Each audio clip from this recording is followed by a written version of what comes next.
Si Rodolfo Santos Azurin Jr., ipinanganak Abril 24, 1967,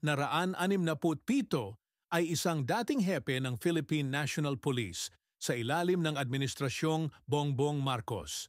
Siya ang ika-28 Chief of Police na formal na humalili kay Vicente Danao at nanilbihan ng 9 na buwan hanggang sa kanyang pagre-retiro noong Abril 2023.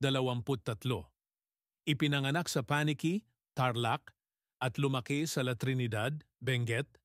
Nagtapos siya sa PMA Macatao, Class of 1989. Bago maging hepe ng PNP, nagsilbi siyang commander ng Northern Luzon Police Area, Ilocos Regional Police Chief, at humawak ng matataas na posisyon sa Camp Crame gaya ng Directorate for Controllership at Directorate for ICT Management.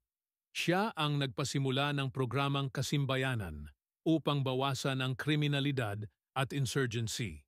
Noong 2023, kabilang siya sa mga opisyal na nagbigay ng courtesy resignation bilang tugon sa panawagan ng DILG kaugnay ng issue sa illegal drugs trade.